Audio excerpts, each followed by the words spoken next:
Shalom Jemaat BCS dimanapun kita berada. Mari kita luangkan waktu sejenak untuk merenungkan firman Tuhan pada hari ini. Sahabat yang terkasih di dalam Tuhan, ayat devosi kita hari ini adalah dari Pengkhotbah 7 ayat yang kelima.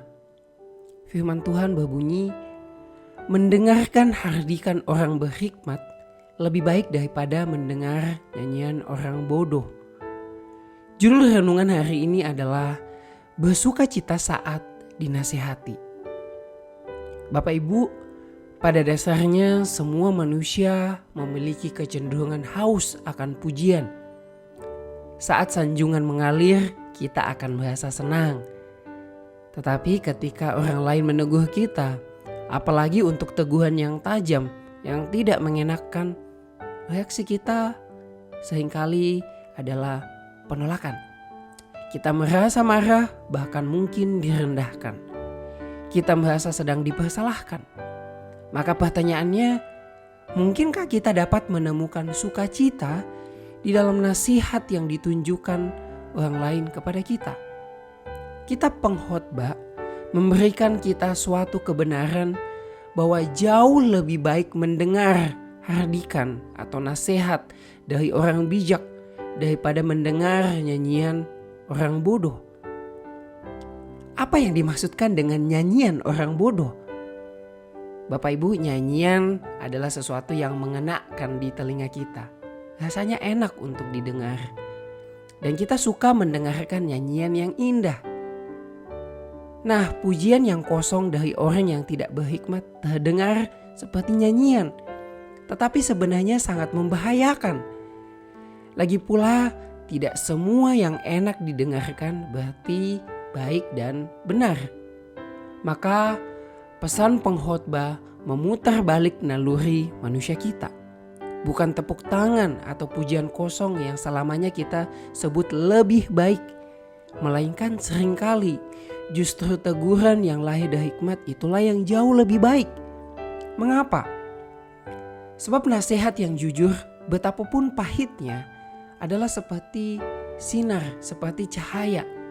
Cahaya yang menyinari di tengah kabut kesesatan kita. Nasihat yang baik dapat mengoreksi arah sebelum kita benar-benar menabrak atau jatuh ke dalam jurang. Untuk itulah seharusnya kita bersukacita. Nasihat membawa kita ke arah yang benar. Bapak Ibu, Tuhan sendiri menegaskan prinsip ini di dalam Wahyu 3 ayat yang ke-19. Barang siapa kukasihi, ia kutegur dan kuhajar. Teguran dari Tuhan yang seringkali mungkin datang melalui orang-orang yang mengasihi kita bukan bukti kejauhan dia, melainkan materai kasihnya. Bukti bahwa dia dekat kepada kita, bukti bahwa dia mengasihi kita. Bapak Ibu, bayangkan hal itu terjadi pada seorang ayah yang dia menarik tangan anaknya yang hendak menyentuh api. Seperti itulah kira-kira Tuhan memakai saudara seiman kita sebagai sentakan kasih untuk menyelamatkan kita dari luka yang lebih dalam, dari bahaya yang mungkin sedang mengintip kita. Maka menutup telinga pada nasihat sama seperti kita sedang menolak belas kasih. Itu sebabnya nasihat dari orang baik adalah hal yang indah yang untuknya kita perlu bersukacita. Hari ini mari kita belajar mendengar teguran tanpa segera membangun benteng pembelaan kita. Jangan menjadi defensif, tetapi terbukalah. Ketika saudara dalam Tuhan menasihati kita, kita perlu menarik nafas dalam dan ucapkan dalam hati, Tuhan, bukalah mataku jika memang ada mutiara kebenaran di dalam kata-kata saudara kita itu. Ingatlah, orang yang berani menegur kita seringkali adalah utusan kasih yang diutus Tuhan untuk menyelamatkan kita dari jalan yang berbahaya. Maka latihlah lidah kita untuk mengucap syukur, sekalipun itu terasa seperti meminum obat pahit. Kadang sulit bagi kita untuk sekedar mengucapkan terima kasih ya, karena engkau sudah peduli. terima kasih ya buat nasihatmu. Kita tidak harus setuju pada semua isi dari nasihat orang lain, tetapi paling tidak bersukacitalah untuk kebenaran dan kasih yang dimilikinya bagi kita. Bapak Ibu, jika besok-besok ada seseorang yang mendekat dengan raut wajah yang serius dan kata-kata yang mengoreksi, jangan buru-buru menganggapnya musuh. Lihatlah ia sebagai tangan Tuhan yang sedang menggemburkan hati kita. Bersukacitalah, sebab hanya tanah yang berani dicangkul yang layak disebut ladang gembur.